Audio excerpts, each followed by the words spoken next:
Sanitary reform and famine relief. It has always been impossible for me to reconcile myself to any one member of the body politic remaining out of use.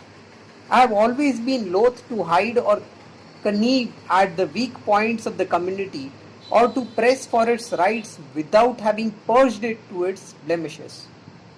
Therefore, ever since my settlement in Natal, I had been endeavoring to clear the community of a charge that had been levelled against it, not without a certain amount of truth.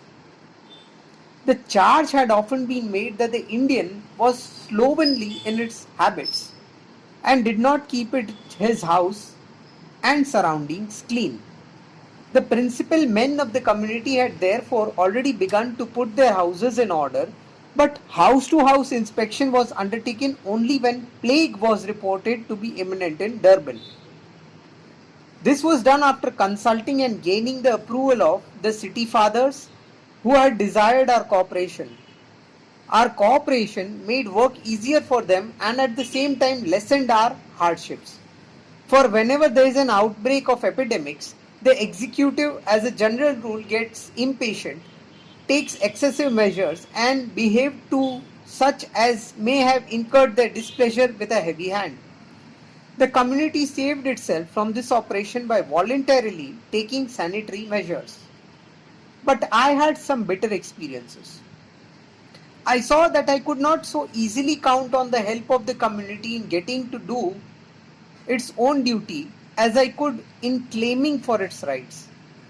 At some places I met with insults, at others with polite indifference. It was too much for people to bestir themselves to keep their surroundings clean. To expect them to find money for the work was out of the question. These experiences taught me better than ever before that without infinite patience, it was impossible to get the people to do any work. It is the reformer who is anxious of the reform and not the society, from which he should expect nothing better than opposition, abhorrence, and even mortal persecution. Why may not society regard as retrogression what the reformer holds dear as life itself? Nevertheless, the result of this agitation was that the Indian community learned to recognize more or less the necessity of keeping their houses and environments clean. I gained the esteem of the authorities. They saw that though I made it in my business to ventilate grievances and press for rights, I was no less keen and insistent upon self-purification. There was one thing, however, which still remained to be done, namely the awakening in the Indian settler of a sense of duty to the motherland.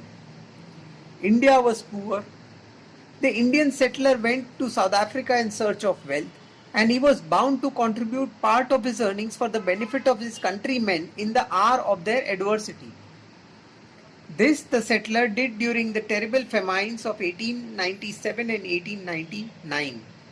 They contributed handsomely for famine relief, and more so in 1899 than in 1897. We had appealed to Englishmen also for funds, and they had responded well. Even the indentured Indians gave their share to the contribution, and the system inaugurated at the time of these famines has been continued ever since. And we know that Indians in South Africa never failed to send handsome contributions to India in times of national calamity.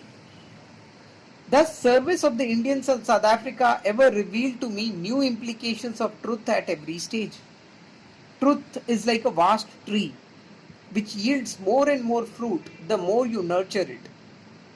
The deeper the search in the mind of truth, the richer the discovery of the gems buried there, in the shape of openings of an ever greater variety of service.